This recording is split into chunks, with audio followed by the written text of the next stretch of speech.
Bismillahirrahmanirrahim. Assalamualaikum warahmatullahi wabarakatuh. Alhamdulillah wassalatu wassalamu ala Rasulillah wa ala alihi wa sahbihi wa mawalah wa la hawla wa la quwwata illa billahi wa ba'du. Alhamdulillah, segala puja dan puji hanya milik Allah subhanahu wa ta'ala. Salawat dan juga salam kita hadiahkan kepada Rasul kita Nabi besar Muhammad sallallahu alaihi wa ala alihi wasallam. Pembahasan di malam hari ini kita akan membahas tentang salah satu ibadah yang paling mulia di bulan Dzulhijjah. Karena kita tahu bahwa bulan Dzulhijjah itu satu di antara 4 bulan hurum, di mana Allah Subhanahu wa taala mengisyaratkan di dalam surah At-Taubah ayat 36 ketika Allah Subhanahu wa taala menyebutkan tentang bilangan tahun, yang 1 tahun itu ada 12 bulan jumlahnya, maka Allah katakan minha arba'atun hurum. Dari 12 bulan itu ada 4 bulan hurum. Lah 4 bulan hurum ini dijelaskan dalam hadis Nabi sallallahu alaihi wasallam dari sahabat Abi Bakrah, di mana Nabi sallallahu alaihi wasallam menyatakan thalathatun mutawaliyah, 3 bulan letaknya berturut-turut. Dzulqa'dati wa Dzulhijjati wal Muharram. Pertama Dzulqa'dah, bulan yang kita sedang jalani, kita berada di pertengahan Dzulqa'dah. Kemudian bulan depan bulan Dzulhijjah, dan bulan setelah Dzulhijjah adalah Muharram. Itulah disebut bulan hurum. Dan yang satu terpisah yang terletak di pertengahan tahun, namanya Rajab. Saya tidak hendak membentangkan keutamaan semua bulan, terlampau lama pembahasannya karena waktu. Kita akan membahas tentang bulan Dzulhijjah. Kenapa bulan itu disebut Dzulhijjah dan apa keistimewaannya? Karena bulan Dzulqa'dah itu tidak ada amalan khusus, tidak ada ibadah khusus yang diperintahkan untuk dilakukan di bulan Dzulqa'dah, kecuali hadis-hadis yang umum, di mana bulan Dzulqa'dah ini karena satu di antara 4 bulan hurum, maka siapapun yang beramal saleh di bulan Dzulqa'dah ini akan dilipat gandakan pahalanya. Dan siapapun yang berbuat maksiat akan dilipat gandakan dosanya. Tapi bulan Dzulhijjah ini berbeda, karena banyak amalan-amalan yang terkandung di bulan Dzulhijjah ini. Karena bulan Dzulhijjah sendiri banyak keutamaan yang dijelaskan oleh para ulama.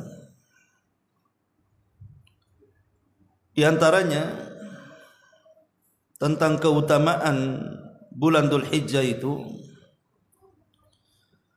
pertama Allah Subhanahu wa taala bersumpah di dalam Al-Qur'an tentang bulan ini. Allah Subhanahu wa taala berfirman, wal fajri wa layalin ashri, demi waktu fajar dan demi malam-malam yang 10. Jumhur mufassirin, mayoritas ahli tafsir, banyak yang mentafsirkan bahwa malam-malam yang 10 itu artinya 10 awal bulan Dzulhijjah. Kaidah Al-Quran, kalau Allah Subhanahu wa ta'ala bersumpah dengan makhluknya, berarti makhluk itu memiliki keistimewaan di hadapan Allah, karena tidak semua makhluk jadikan sumpah. Ketika Allah Subhanahu wa ta'ala bersumpah dengan malam-malam yang ke-10, kemudian ahli tafsir mengatakan maksudnya adalah 10 awal bulan Dzulhijjah, berarti 10 awal bulan Dzulhijjah ini memiliki keistimewaan luar biasa. Ini yang pertama. Kemudian yang kedua, Allah Subhanahu wa ta'ala mengatakan di dalam Al-Quranul Karim dalam surah Al-Hajj 28, wa yadhkuru ismallahi fi ayyamin ma'lumat ala ma razaqahum min bahimatil an'am.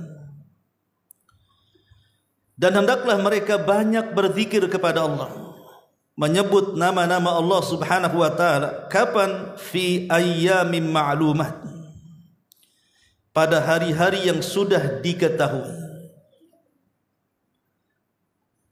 Di antaranya Abdullah ibn Umar radhiyallahu anhuma dan Abdullah ibn Abbas radhiyallahu anhuma memberikan catatan yang dimaksud ayyam al-ma'lumat, hari-hari yang diketahui, yang kita diperintahkan berzikir di dalamnya. Beliau mengatakan maksudnya adalah 10 awal bulan Dzulhijjah. Jadi 10 awal bulan Dzulhijjah, hari-hari di mana kita disuruh untuk banyak berzikir, berdasarkan surah Al-Hajj ayat ke-28. Kemudian yang ketiga, Nabi SAW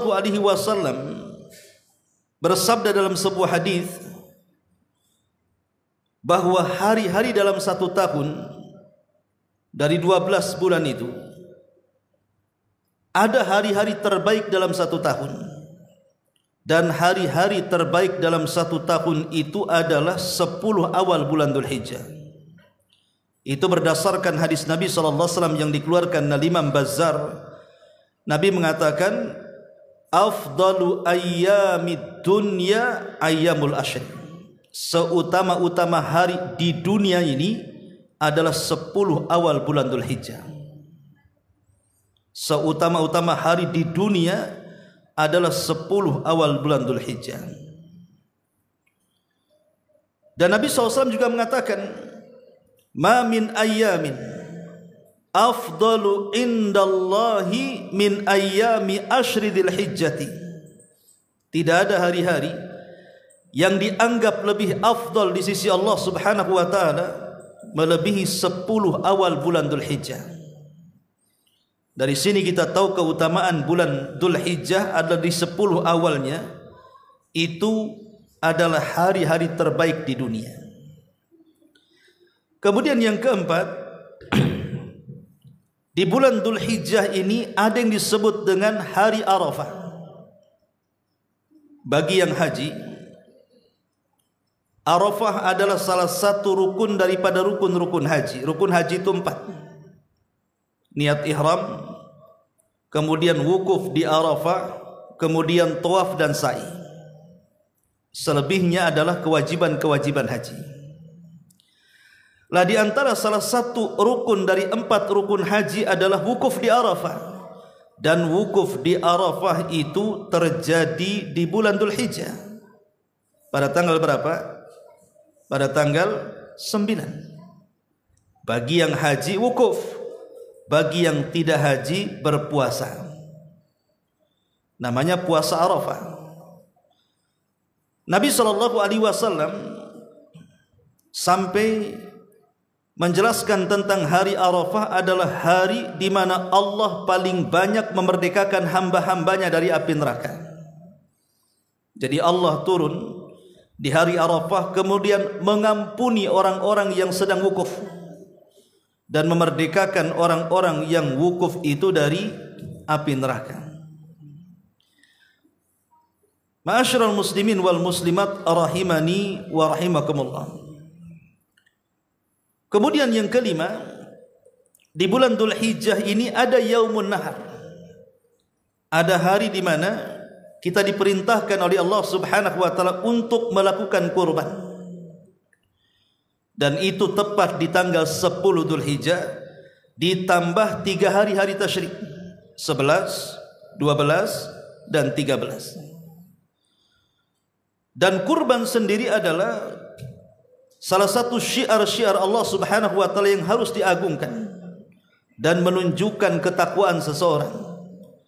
Allah Subhanahu wa taala berfirman, "Dzalika wa man yu'azzim sya'airallah fa innaha min taqwal qulub." Siapapun yang mengagungkan syiar-syiar Allah, maka itu bagian daripada ketakwaan hati manusia. Adapun di antara faedah kurban banyak. Pertama, menghidupkan sunnah Nabi Ibrahim. Yang kedua, mengajarkan kita untuk sabar di dalam mengerjakan perintah Allah Subhanahu wa taala sebagaimana sabarnya Ibrahim dan juga Ismail. Kemudian yang ketiga, untuk membahagiakan orang-orang terdekat kita. Dengan daging-daging kurban itu kita bisa memberi makan keluarga, kerabat, tetangga dan orang-orang yang kita cintai. Dan yang keempat tentunya juga dia bentuk syukur kepada Allah Azza wa Jalla. Salah satu bentuk syukur, Allah telah menundukkan binatang kepada kita, maka bentuk syukurnya adalah dengan cara berkorban. Ini yang kelima. Kemudian yang keenam, tentang keutamaan bulan Dzulhijjah adalah satu-satunya bulan yang mengumpulkan rukun Islam itu hanya di bulan Dzulhijjah. Ramadan walaupun bulan yang sangat istimewa, walaupun dia pemimpinnya bulan-bulan, tapi tidak bisa mengumpulkan rukun Islam. Mungkin di bulan Ramadan syahadat bisa, salat bisa, puasa bisa, zakat bisa, tapi haji tidak bisa. Karena haji itu hanya dilakukan di bulan Dzulhijjah. Tapi di bulan Dzulhijjah kita bisa syahadat, kita bisa salat, kita bisa puasa, kita bisa zakat, bahkan kita bisa haji. Sampai-sampai Al-Hafidh Ibnu Hajar Al-Asqalani rahimahullahu ta'ala mengatakan, "Walladhi yadhar anna sabab fi imtiyazi ashri dzilhijjati limakani ijtima'i ummahatil ibadati fihi wa hiya as-salatu was-siyam was-sadaqatu wal-hajju wa la yata'atta dzalika fi ghairihi." Kata Imam Hafidh Ibnu Hajar dalam kitabnya Fathul Bari, adapun yang tampak menurutku, kata beliau, di antara sebab kenapa 10 awal bulan Dzulhijjah ini menjadi hari-hari terbaik dalam dunia, karena terkumpul pokok-pokok ibadah, di mana rukun-rukun Islam terkumpul di situ. Di situ ada salatnya, di situ ada puasanya, di situ ada sedekah atau zakatnya, di situ ada hajinya. Itulah yang tidak didapati di bulan-bulan yang lainnya. Makanya kenapa bulan ini sangat istimewa. Kemudian yang nomor 7, bahwa orang yang beramal di 10 awal bulan Dzulhijjah ini bisa membandingi orang yang mati syahid dalam jihad. Amalan apapun, kalau kita baca Quran di bulan Dzulhijjah, maka amalannya sama dengan orang yang berjihad sampai mati syahid. Kalau kita berzikir di bulan Dzulhijjah, amalannya sama dengan orang yang berjihad dan mati syahid. Kalau kita silaturahim juga demikian. Kalau kita birrul walidain juga demikian. Kalau kita membaca Quran juga demikian. Sebutkan amal ibadah apapun yang dilakukan di bulan Dzulhijjah itu sama pahalanya dengan orang yang jihad sampai mati syahid. Dan itu berdasarkan hadis Nabi SAW mengatakan, "Ma min ayyamin al-amalus salihu fiha ahabbu ilallah min hadhil ayyamil ashri."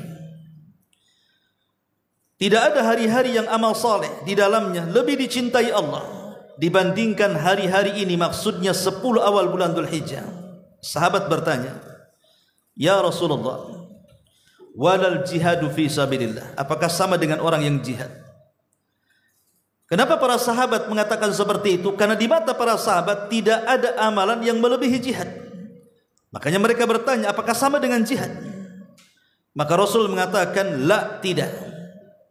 Tidak sama. Kecuali kata Rasul, illa rajulan kharaja bi nafsihi wa mali thumma lam yarji' min dzalika bi syai'in. Kecuali orang yang jihad ini mengeluarkan seluruh hartanya dan mengerahkan seluruh jiwa raganya, kemudian dia tidak pernah kembali ke rumahnya alias syahid, baru sebanding. Lihat keutamaan yang luar biasa, 7 keutamaan yang luar biasa yang terjadi di bulan Dzulhijjah. Maka ini ada persiapan, setengah bulan lagi kita menghadapi bulan Dzulhijjah. Ma'asyiral muslimin yang dimuliakan Allah Subhanahu wa taala, tetapi saya tidak akan memfokuskan beberapa ibadah. Saya ingin memfokuskan satu ibadah saja. Kenapa Dzulhijjah disebut Dzulhijjah? Hijjah itu diambil dari kata haji. Makanya kalau disebut Dzulhijjah, menurut kacamata orang awam, mereka langsung mengatakan itu bulan haji. Disebut Dzulhijjah disebut bulan haji kan. Padahal kan amalan ibadah di bulan haji kan banyak. Tapi kalau sudah sampai bulan Dzulhijjah, masyarakat umumnya mengatakan itu bulan haji. Ya memang karena pelaksanaan haji berada di bulan Dzulhijjah, tepat tanggal 8 ke Mina gitu ya. Kemudian diakhiri di hari tasyrik tanggal 13. Mulai dari 8, 9, 10, 11, 12, 13, 6 hari orang haji itu. Makanya orang menyebutnya bulan haji. Dan kita menurut penanggalan hijriah menyebutnya Dzulhijjah, karena hijjah itu diambil dari kalimat haji. Ma'asyiral muslimin yang dimuliakan Allah Subhanahu wa taala, tentu semua umat Islam dimanapun mereka berada pasti menghendaki ingin berangkat haji. Mustahil ada umat Islam yang tidak mau berangkat haji, itu mustahil. Rata-rata umat Islam itu ingin pergi haji. Dan orang yang sudah haji ingin pergi lagi. Bahkan orang yang 2-3 kali haji ingin pergi lagi. Ada apa sebenarnya? Kenapa kemudian Mekah itu menjadi tujuan haji dan semua orang merindukannya? Terutama umat Islam merindukan ingin berangkat haji. Tentu tidak lain dan bukan karena keistimewaannya yang luar biasa. Nabi SAW mengatakan, man hajja falam yarfuth walam yafsuq raja'a ka yaumin waladathu ummuh. Siapa yang berangkat haji, dia tidak rafas. Rafas ini merayu wanita, muqaddimah jima, merayu istrinya untuk melakukan hubungan. Sama istrinya aja tak boleh, apalagi sama orang. Walam yafsuk, ataupun tidak melakukan fasik, perbuatan-perbuatan kemaksiatan kepada Allah Azza wa Jal, maka dia akan kembali dari haji seperti anak yang baru dilahirkan. Artinya tidak ada dosa, dengan catatan hajinya mabrur. Karena Nabi SAW mengatakan, al-hajjul mabrur laisa lahul jaza indallahi illal jannah. Haji yang mabrur itu tidak ada balasan yang layak kecuali surga. Pertanyaannya, haji mabrur itu apa? Kita sering mendoakan orang yang berangkat haji, mudah-mudahan mabrur hajinya. Apa sih mabrur itu? Para ulama mengatakan haji mabrur itu dikatakan mabrur kalau memiliki beberapa syarat. Pertama, an yakuna min malin halalin. Ongkos untuk berangkat haji dari harta yang halal, bukan hasil korupsi, bukan hasil nipu, bukan hasil nyopet, bukan hasil nyolong, bukan hasil menzalimi harta orang. Betul-betul dia berangkat dengan harta yang paling halal yang ia dapati. Ini yang pertama. Kemudian yang kedua, an yabta'ida anil fisqi wal ithmi wal jidali fi. Dia harus menjauh dari perbuatan fasik, perbuatan dosa, dan berdebat saat haji. Jadi betul-betul berangkat hajinya lillahi ta'ala. Karena bagaimanapun orang yang haji berkumpul dari manusia satu dunia akan banyak cobaan tuh. Entah didorong, entah disenggol, entah kena sikut, entah kena injak, entah kemudian jatuh. Tadi itu kesabaran, tidak boleh mengucapkan kalimat-kalimat yang kotor, apalagi sampai membalas. Banyak ujian tuh. Kemudian yang ketiga, an ya'tiya bil manasik wifqan Nabi sallallahu alaihi wasallam. Ketika melaksanakan haji, betul-betul dia harus mencocoki manasik Nabi. Sebagaimana sabda Nabi sallallahu alaihi wasallam, "Khudhu anni manasikakum." Ambillah manasik-manasik haji kalian dari aku. Jangan membuat manasik sendiri. Lempar jumroh bukan pakai batu, sandal dilempar, payung dilempar, kayu dilempar. Nggak ada contohnya. Ya. Jadi harus sesuai dengan cara manasik yang diajarkan Nabi sallallahu alaihi wasallam. Yang keempat, alla yura'i bihajjihi, tidak dalam rangka riya saat hajinya. Betapa banyak orang-orang yang haji itu sebelum haji saja orang pengen tahu dia akan haji. Diadakan selamatan, mengundang orang, kemudian mau berangkat sudah selfie, sampai bandara Hang Nadim selfie lagi, sampai pesawat selfie lagi, turun di Jeddah sana selfie lagi. Pokoknya handphone itu dipenuhi foto dan video dia aja. Kemudian dia-upload, yang punya Facebook dia-upload di Facebook, yang punya TikTok masuk ke TikTok, yang punya YouTube dia-upload di YouTube. Apa maksudnya? Haji itu adalah ibadah di mana syarat diterima amal itu harus ikhlas dan ittiba. Ini penting. Kemudian yang kelima, alla ya'qubuhu bimaksiatin aw itsmin. Tidak boleh seseorang ketika dia melaksanakan haji didahului dengan maksiat dan perbuatan dosa. Jadi kalau seandainya tahun depan kita mau haji, tahun sekarang sudah memperbaiki diri, sudah harus rajin sholat, rajin puasa, rajin sedekah, rajin baca Quran. Kenapa? Supaya ibadahnya berasa. Ibadah kalau dimulai maksiat tidak akan berasa kelezatannya. Orang habis maling sholat, atau habis berzina sholat, gak akan berasa ibadahnya. Tetapi kalau dia merutinkan ibadah sebelum berangkat haji, sampai di sana akan merasakan kelezatannya. Karena ibadah itu mempengaruhi ibadah yang lain, sebagaimana maksiat itu mempengaruhi buruk kepada ibadah yang lain. Tidak akan dapat khusyuk.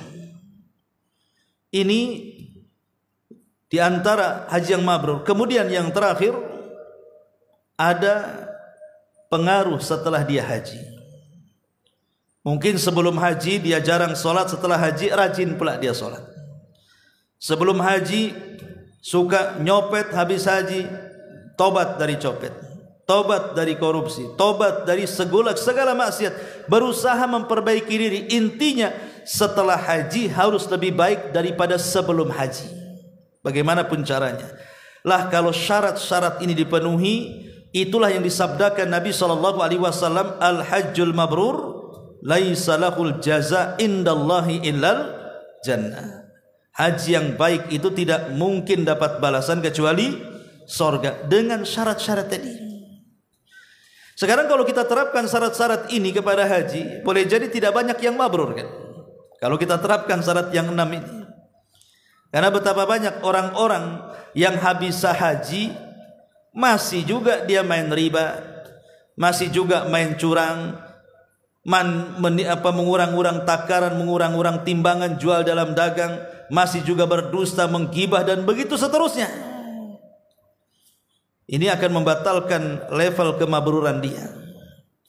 Ma'asyiral muslimin yang dimuliakan Allah Subhanahu wa taala, ada beberapa poin yang harus dipahami berkaitan dengan haji ini. Pertama, haji ini rukun daripada rukun-rukun Islam. Siapa yang haji berarti menyempurnakan rukun Islam. Yang kedua, haji ini tujuannya adalah untuk mentauhidkan Allah. Makanya panggilannya labbaik Allahumma labbaik. Aku penuhi panggilanmu ya Allah. Artinya haji ini datang ke Mekah itu dalam rangka untuk merealisasikan tauhid kita kepada Allah Azza wa Jalla. Ini yang kedua. Kemudian yang ketiga,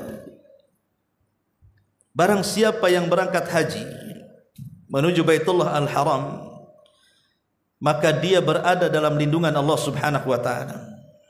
Rasul mengatakan, "Thalathatun fi dhamanillahi azza wa jalla."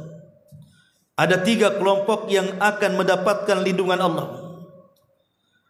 Arajulun kharaja ila masjidin min masajidillah, wa rajulun kharaja ghaziyan fi sabilillah, wa rajulun kharaja hajjan. Pertama orang yang berangkat ke masjid, yang kedua orang yang berangkat jihad, dan yang ketiga orang yang berangkat haji. Ini 3 kelompok akan dapat naungan perlindungan Allah Subhanahu wa taala. Kemudian yang keempat, haji itu seafdal-afdalnya amal. Dalam hadis, seorang laki-laki bertanya kepada Rasul tentang amalan yang paling afdal. Maka Rasul mengatakan, pertama iman kepada Allah. Sahabat ini bertanya lagi, kemudian apa lagi wahai Rasul? Kata Nabi SAW, jihad di jalan Allah. Sahabat ini bertanya lagi, apa lagi wahai Rasul? Hajjun mabrur. Kau haji dan jadilah orang mabrur. Ini menunjukkan bahwa haji seafdal-afdal amal. Kemudian yang kelima, haji yang mabrur itu bisa melebihkan dari seluruh amal. Sebagaimana jarak matahari dari terbit sampai tenggelamnya. Bayangkan, amalan haji itu kalau dia mabrur itu bisa menandingi banyak amalan sejauh terbitnya matahari sampai tenggelamnya. Dan itu dijelaskan dalam hadis ketika Nabi SAW ditanya tentang seafdal-afdal amal. Maka Rasul mengatakan iman kepada Allah, kemudian jihad, kemudian haji yang baik. Kemudian Rasul mengatakan thumma hajjatun mabruratun tafdulu sa'iral a'mal kama baina matla'is syamsi ila maghribiha. Kemudian haji yang mabrur yang baik itu bisa menandingi semua amal. Jaraknya bagaikan dari terbit matahari sampai tenggelamnya. Kemudian juga yang nomor 6, haji yang mabrur itu balasannya tidak ada yang cocok kecuali surga. Karena haji itu mengumpulkan banyak ibadah. Kalau sholat hanya ibadah badan saja, puasa hanya ibadah badan saja, zakat hanya ibadah harta saja. Tapi haji, harta dan badan dikumpulkan. Makanya tidak layak balasannya kecuali surga. Kemudian yang nomor 7, haji ini bisa menghilangkan kefakiran. Kadang ada orang yang sudah dianugerahkan banyak harta tidak mau haji. Alasannya apa? Takut miskin. Ini haji sekarang mahal, apalagi kalau yang nunggu sampai 20-30 tahun. Kemudian yang furoda mau sekian ratus juta, yang plus sekian ratus juta. Sementara uang saya pas-pasan. Nanti kalau haji macam mana nanti uangnya hilang. Banyak orang yang ragu-ragu berangkat haji ketika melihat nominalnya. Ingat, Nabi SAW mengatakan dalam sebuah hadis, tabi'u bainal haji wal umrah. Ikutilah haji dengan umrah. Fa innahuma yanfiyanil faqra. Karena keduanya bisa menghilangkan kefakiran. Insyaallah, kalau kita yakin orang yang berangkat haji itu pasti akan diganti oleh Allah. Dana yang sudah dikeluarkan itu pasti diganti. Harus yakin itu. Ini yang ke-7. Yang ke-8, bahwa haji mabrur itu adalah sebaik-baik jihad. Itu berdasarkan hadis Aisyah radhiyallahu anha, di mana dia bertanya kepada Rasul-Rasul. Jadi Aisyah bertanya kepada Rasul, ala naghzuwa wa nujahid ma'akum. Salahkah saya wahai Rasul, kata Aisyah, ikut jihad bersama kamu, ikut perang bersama kamu? Maka Rasul mengatakan, lakinna ahsanal jihad wa ajmalahu al-hajju hajjun mabrur. Tapi Rasul mengatakan, bukankah yang paling baik dari jihad, yang paling indah dalam jihad adalah haji yang mabrur? Maka Aisyah mengatakan, fala ada'ul hajja ba'da id sami'tu hada min Rasulillah. Maka demi Allah saya tidak akan meninggalkan haji, kata Aisyah, setelah aku mendengar sabda Nabi. Ini yang ketujuh. Yang kedelapan, yang kesembilan, haji ini bisa menghapus dosa-dosa yang sudah kita lakukan sebelum haji.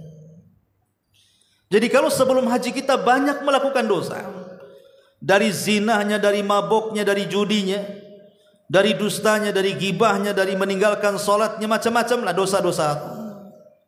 Kemudian dia bertobat dan berangkat haji, maka dosa-dosa sebelum haji itu akan dihapus. Ingat, haji ini menjadikan kita pulang tanpa dosa. Sebagaimana Rasul mengatakan tadi, kayaumin waladathu ummuhu, seperti hari dilahirkan. Bayi ada dosa? Tidak ada dosa bayi. Kemudian yang nomor 10, bahwa al-hajj adalah tuktab lahumul hasanat wa turfa' lahumud darajat wa tuhattu sayyi'at bil khutuwat. Dengan haji kita akan dilipat gandakan kebaikan, akan diangkat beberapa derajat, dan akan dihapuskan beberapa keburukan. Nabi SAW mengatakan dalam sebuah hadis, man hajja falam yarfas walam yafsuq raja'a ka yaumin waladathu ma tarfa'u ibilul hajj rajulan wala tada'u yadan illa kataballahu lahu biha hasanah aw maha anhu sayyi'ah aw rafa'ahu biha darajah. Dari Ibnu Umar radhiyallahu anhuma, dia mengatakan, aku mendengar Nabi SAW bersabda, tidaklah ma tarfa'u ibilul haji rijlan, tidaklah kaki-kaki unta itu bergerak saat haji atau meletakkan tangan saat haji, kecuali Allah akan catat kepadanya kebaikan, Allah hapus padanya keburukan, dan Allah angkat padanya derajat setiap langkahnya.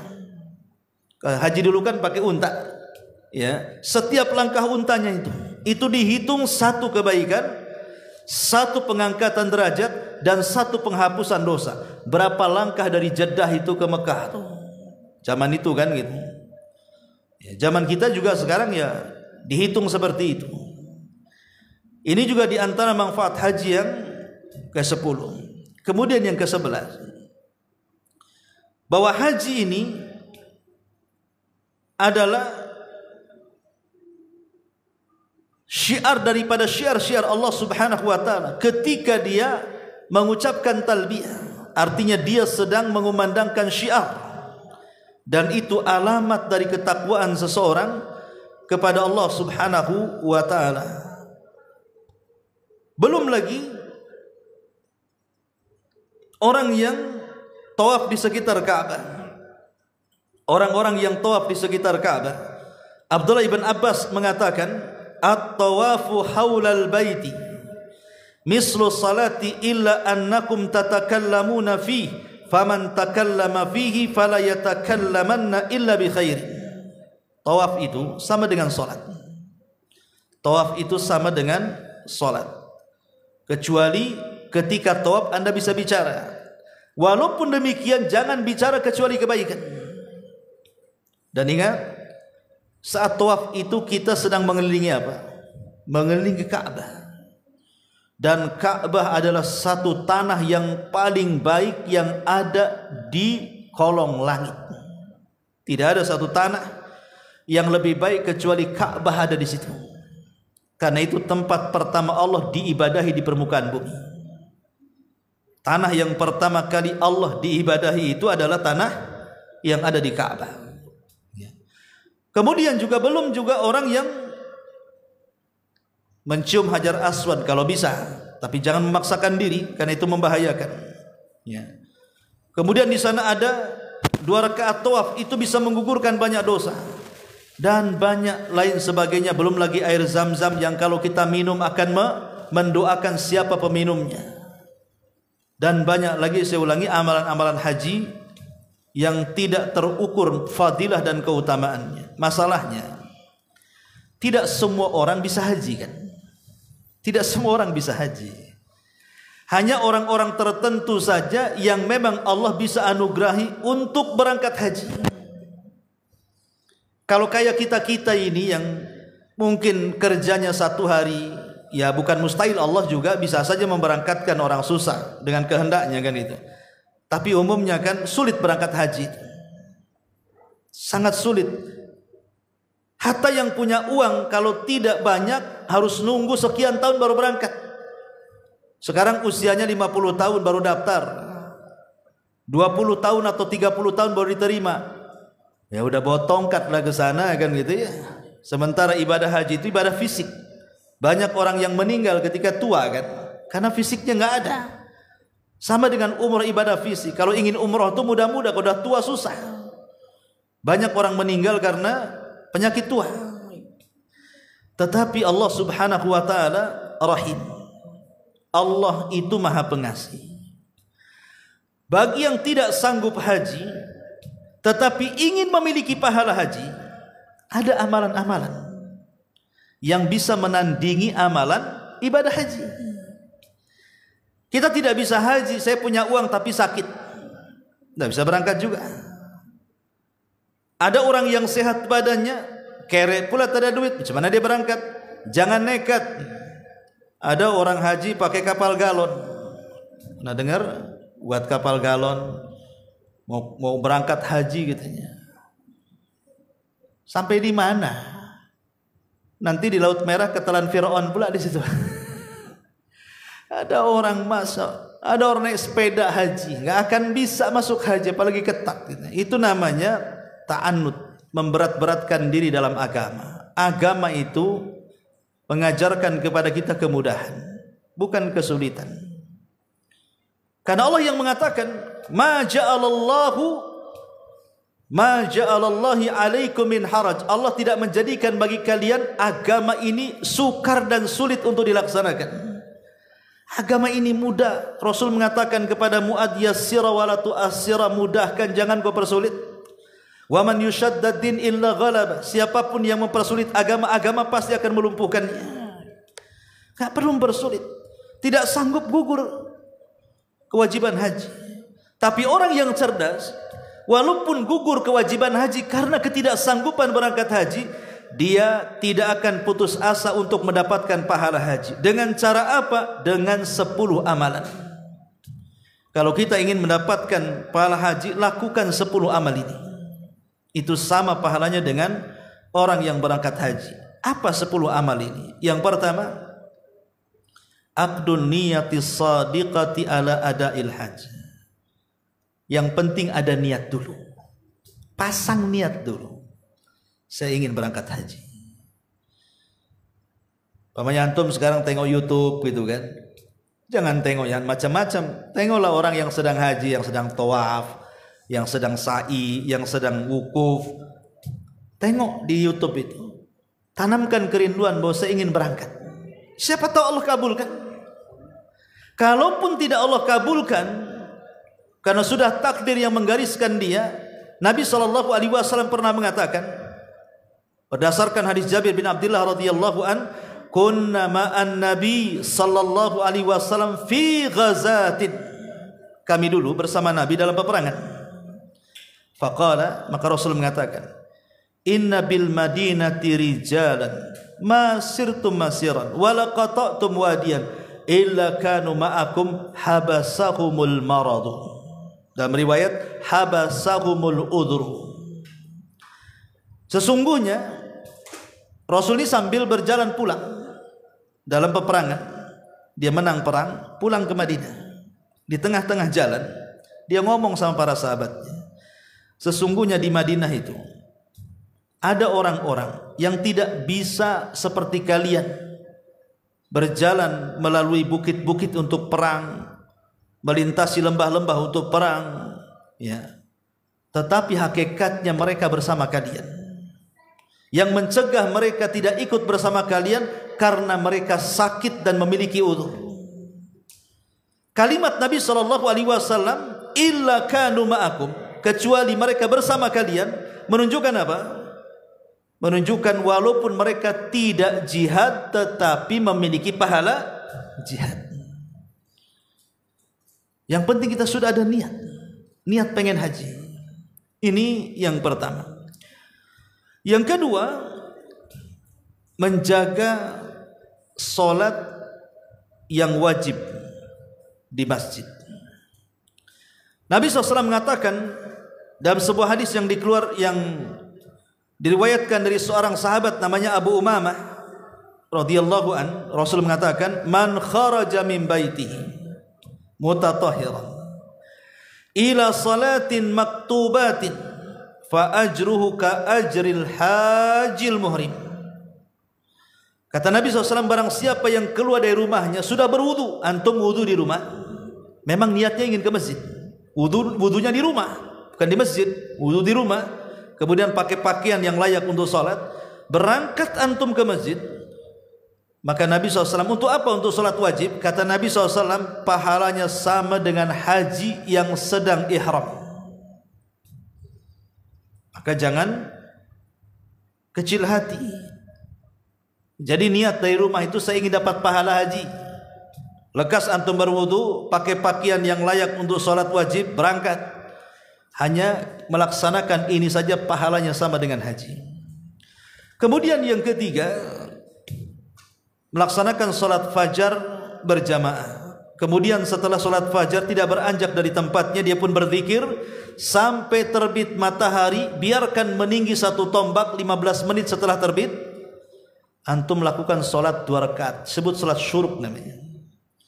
Maka Nabi SAW mengatakan, man shalla salatal ghadati fi jama'atin thumma jalasa yadhkurullah hatta tatlu asy-syamsu thumma qama fa shalla rak'ataini, kata Rasul, maka pahalanya ka hajjati wal umrati tammatan tamah. Siapa yang keluar salat subuh berjamaah, kemudian setelah berjamaah antum duduk berzikir kepada Allah sampai terbit matahari dan meninggi satu tombak, lakukan salat 2 rakaat, pahalanya sama dengan haji dan umrah secara sempurna. Ini bisa kita lakukan kan? Kemudian yang keempat, umrah di bulan Ramadan. Kalau kita tidak bisa haji di bulan Dzulhijjah karena biaya, sudahlah umrah saja, kan lebih ringan biayanya. Tapi di bulan Ramadan umrahnya, kata Nabi SAW, umratu fi Ramadan ka hajjati ma'i. Umrah di bulan Ramadan itu sama dengan haji bersamaku. Luar biasa, sama haji bersama Nabi. Ini yang keempat. Yang kelima, jangan tinggalkan zikir selepas salat wajib. Jangan tinggalkan zikir selepas salat wajib. Di zaman Rasul ada orang-orang miskin datang kepada Rasul mengeluhkan tentang beruntungnya orang-orang kaya dan mengatakan, ya Rasulullah, dhahaba ahlu duthur bil ujur. Rasul, enak kali orang kaya itu, mereka bisa membawa pahala dari kekayaan mereka yang kami tidak bisa bawa. Tapi mereka solat, kami solat, mereka puasa, kami solat, kami puasa, mereka sedekah, kami tidak bisa. Mereka bisa membawa pahala harta mereka ke surga, sementara kami apa yang bisa kami sedekahkan? Maka Nabi SAW kemudian mengatakan kepada para sahabat, bukankah, maukah kuhabarkan kepada kalian dengan satu perkara, in akhadtum bihi adarabtum man sabaqakum. Maukah ku berikan satu perkara, kata Rasul, kalau kau kerjakan, engkau sama dengan orang kaya yang bisa haji, yang bisa kurban, yang bisa umroh, yang bisa sedekah, yang bisa bangun masjid, yang macam-macam tuh. Kata Rasul, mau ku ajarkan kalian seperti itu? Sahabat mengatakan, tentu wahai Rasul. Maka Nabi SAW mengatakan, kalau begitu tusabbihuna wa tuhammiduna wa tukabbiruna khalfa kulli salatin thalathan wa thalathin. Kalau gitu bacalah tasbih, bacalah tahmid, bacalah takbir selepas salat wajib 33 kali. Lihat, antum salat, kemudian habis salat antum istighfar, setelah itu antum tasbih subhanallah subhanallah subhanallah subhanallah subhanallah subhanallah 33. Kemudian alhamdulillah alhamdulillah alhamdulillah alhamdulillah alhamdulillah 33. Kemudian Allahu akbar Allahu akbar Allahu akbar Allahu akbar 33. Lengkapkan dengan tauhid la ilaha illallah, sama dengan ibadah haji pahalanya. Kan luar biasa, hanya gitu saja. Tapi orang malas, kadang-kadang salam itu sempurna ke kiri saja, ke kanan saja, ke kiri itu sambil pergi kan. Assalamualaikum warahmatullahi. Assalamualaikum sudah pergi dia. Ya. Padahal di situ ada amalan yang sebanding dengan haji itu. Berzikir selepas salat wajib. Kemudian yang nomor 6, tabkir li salatil Jum'ah. Berpagi-pagi datang untuk melaksanakan salat Jumat. Kata Nabi SAW dalam hadis Sahal ibn Sa'id as-Sa'idi, Rasul mengatakan, innalakum fi kulli jum'atin hajjatan wa umrah. Sesungguhnya bagi kalian setiap Jumat itu ada pahala yang sebanding haji dan umrah. Kemudian Rasul mengatakan, al-hajiru lil jum'ati. Seseorang yang bergegas untuk melaksanakan Jumat. Sebelum orang datang dia sudah datang. Ya. Adapun pahala umrah adalah intidharul asri ba'dal Jum'ah. Setelah sholat Jumat dia tak balik, nunggu sampai asar. Pahalanya sama dengan umrah. Jadi kalau ingin pahala haji, dari pagi sebelum orang datang kita sudah datang sampai waktu Jumat. Haji itu pahalanya. Kalau ingin nambah dengan pahala umrah, tunggu sampai asar. Ya tentu dengan banyak aktivitas ibadah, bukan numpang tidur di masjid. Ya. Kemudian yang ke-7, qadha'u hawaijin nas. Berusaha untuk membantu manusia-manusia yang berhajat dengan kita. Manusia-manusia yang berhajat dengan kita, kita bantu. Dan itu berdasarkan hadis yang dikeluarkan oleh Imam Al-Baihaqi dengan sanadnya kepada Ali ibn Husain radhiyallahu anhu. Jadi satu hari Hasan ini keluar tawaf di Ka'bah. Maka berilah seorang laki-laki dan mengatakan, ya Aba Muhammad, idhab ma'i fi hajjati fulan. Padahal sedang tawaf tuh. Wahai imam, wahai Aba Muhammad, maukah kita pergi membantu si fulan? Si fulan lagi berhajat kepada kita. Kemudian dia mengatakan, fatarakat tawaf wa dhahaba ma'ah. Dia pun meninggalkan tawaf dan berangkat kepadanya untuk menolong. Kemudian falamma dhahab, ketika dia pergi, qama ilaihi rajulun hasidun li rajulil ladzi dhahaba ma'ah. Tiba-tiba dicegat oleh orang yang hasad dan mengatakan, ya Aba Muhammad, tarakta tawaf. Kenapa kau tinggalkan tawaf? Wa dhahabta ma'ah, dan engkau pergi bersama dia. Qala, dia mengatakan, Imam Hasan mengatakan kepadanya, wa kaifa la adhhab ma'ahu. Bagaimana aku tidak pergi bersama dia dan meninggalkan tawaf? Wa Rasulullah sallallahu alaihi wasallam qala, man dhahaba fi imri'in li akhihi muslim fi amrin li akhihi muslim, man dhahaba fi amrin li akhihi muslim, barang siapa yang pergi dalam satu perkara karena hajat saudaranya yang muslim. Ya. Kata dia, faqudiyat hajatuhu, maka hajat-hajatnya kemudian ditolong. Kutibat lahu hajatun wa umratun, maka akan dicatat pahala haji dan umrah. Lihat, membantu saudaranya, kata Nabi, dicatat pahala haji dan umrah. Ini yang ke-7. Kemudian yang ke-8, birrul walidain, berbuat baik kepada orang tua, jangan diremehkan. Ini pahalanya sama dengan haji. Anas ibn Malik radhiyallahu an, dia mengatakan, atar rajulun Rasulullah sallallahu alaihi wasallam, ada seorang laki-laki mendatangi Rasul. Faqala, dan dia mengatakan, inni ashtahil jihad. Rasul, saya ingin berangkat jihad. Wala aqdir ali, tapi saya tidak sanggup. Qala hal baqiya min walidayka ahad. Kata Rasul, sebelum diizinkan jihad, ditanya dulu, masih hidup orang tua atau salah satunya? Qala, dia mengatakan ummi. Ya, ummi masih hidup. Maksudnya ibuku masih hidup, bapakku sudah meninggal.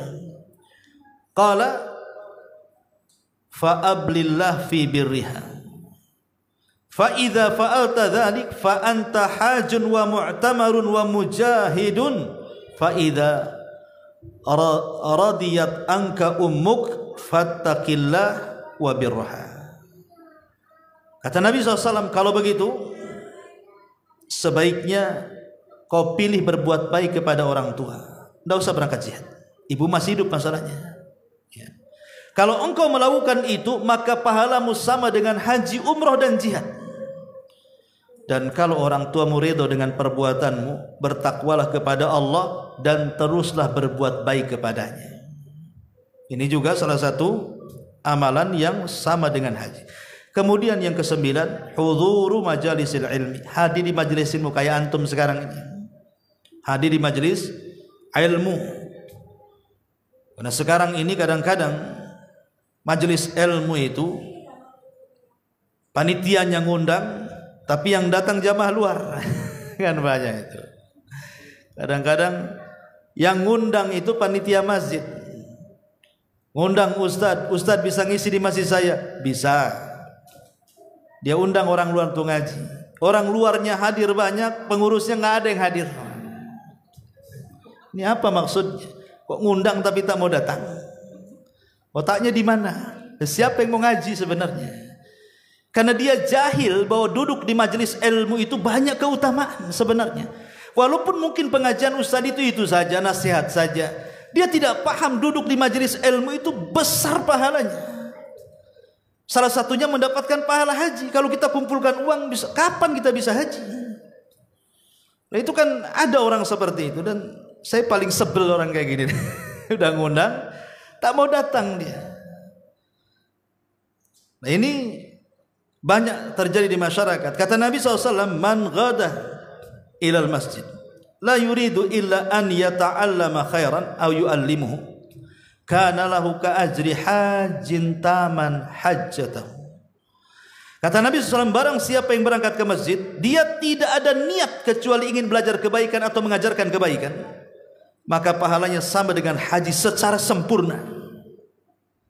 Belajar atau mengajar, artinya duduk di majelis ilmu, itu pahalanya sama dengan orang haji. Atau yang terakhir adalah ghibtah, dan ini amalan yang paling ringan. Ghibtah itu melihat saudara kita haji, kita katakan, ya Allah, kalau aku punya harta sama dengan dia, aku pun haji. Cukup niat gitu saja kita sudah mendapatkan amalan haji dia. Kata Nabi SAW, dunia ini dipenuhi oleh 4 kelompok. Satu, kata Rasul, orang yang dihadiahi ilmu dan harta. Karena dia punya ilmu, dia bisa memanfaatkan hartanya. Mungkin dengan hartanya dia bangun masjid, dengan hartanya dia haji, dengan hartanya dia umrah, dengan hartanya dia kurban, dengan hartanya dia membantu orang, dan begitu seterusnya. Maka ini a'lal manazil indallah, setinggi-tingginya kedudukan di sisi Allah. Karena dia dianugerahi 2 perkara, satu sisi kaya, satu sisi punya ilmu lagi. Kemudian yang kedua, orang yang diberikan ilmu tapi tidak diberikan harta. Tapi dia pun mengatakan, ya Allah, kalau aku diberikan harta yang sama seperti yang nomor 1, aku pun akan melakukan hal yang sama. Kata Rasul, maka pahalanya sama orang nomor 2 dengan orang nomor 1 tadi. Jadi kalau kita tidak bisa kurban, nampak orang yang kurban, duh saya pengen kurban, coba kalau aku kayak dia, aku juga inginlah kayak dia. Itu sama sudah dapat pahala kurban dia, tanpa mengurangi pahala kurban dia. Ada tetangga berangkat haji, Allah, aku kalau punya harta seperti dia, aku pun ingin berangkat haji juga. Haji plus kalau bisa, yang gak usah nunggu ya. betul-betul jujur loh ya, dalam hatinya, bukan hasad, memang jujur dia ingin berangkat, tapi tidak bisa, dia hanya bisa memandang orang saja. Maka amalan ghibthah ini pahalanya sama dengan haji, dan ini amalan yang paling ringan untuk mendapatkan pahala yang besar. Ghibthah namanya, hasad yang terpuji ya. Wallahu alam, ini diantara keterangan tentang keistimewaan di bulan Dzulhijjah, dan satu amalan yang sangat istimewa, amalan haji. Baik, karena sudah jam 9, sebelum saya tutup, kalau ada yang bertanya silakan. Kalau kita udah pernah haji ya, terus kita punya keinginan haji lagi, asal itu masuk sunnah. Iya. Kalau kayak ini kan, kenapa awal itu sunnah, kenapa Nabi nggak sering melakukan haji, atau enggak Nabi sering umroh? Kalau dia umroh kan itu berkali-kali umroh, apa Nabi cuma berapa kali umroh, berapa kali haji? Iya, alhamdulillah. Haji itu kewajiban 1 tahun seumur hidup 1 kali. Kata Nabi SAW, kewajiban haji itu seumur hidup 1 kali. Ada sahabat menyela-nyela, Rasul afi kulli amin, Rasul apakah setiap tahun sekali? Nabi tidak mau jawab. Sampai 3 kali dia ngomong begitu, afi kulli amin, Rasul apakah 3 tahun? Karena Rasul disebel, dia mengatakan apa? Kalau iya kalian tidak sanggup. Kalau sampai saya katakan iya, mastata'tum, kalian tidak akan sanggup melaksanakannya. Kalau setiap tahun harus haji.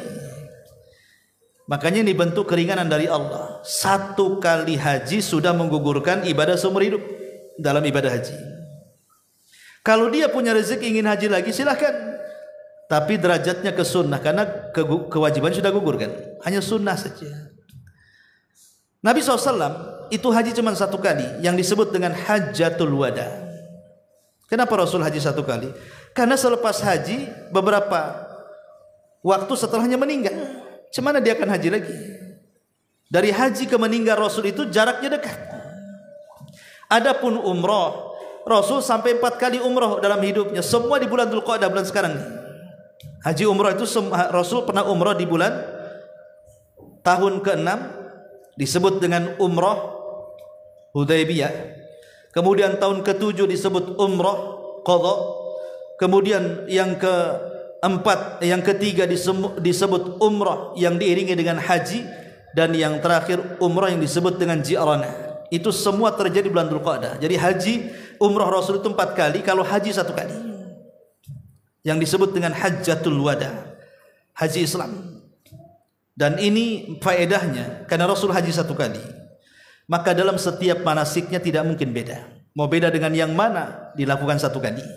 Lain dengan sholat, Rasul ribuan kali sholat, sehingga kalau ada perbedaan dalam sholat wajar. Mungkin sahabat ini melihat Rasul sholat begini, sahabat ini melihat Rasul sholat begitu, sehingga terjadi perbedaan dalam gerakan sholat, dalam bacaan sholat, dan begitu seterusnya. Tapi kalau haji tidak. Haji ini cuma 1 kali. Ibadah yang dilakukan 1 kali tidak mungkin beda. Kalau yang beda berarti cuma 2 kemungkinannya, mencocoki sunnah haji atau menyelisih sunnah haji. Ya, ini jawabannya. Baik. Ada lagi? Baik, sampai di sini ya, mudah-mudahan ada manfaatnya. Subhanakallah bihamdika, asyhadu an la ilaha illa anta, astaghfiruka wa atubu ilaik. Allahu ta'ala. Assalamualaikum warahmatullahi wabarakatuh.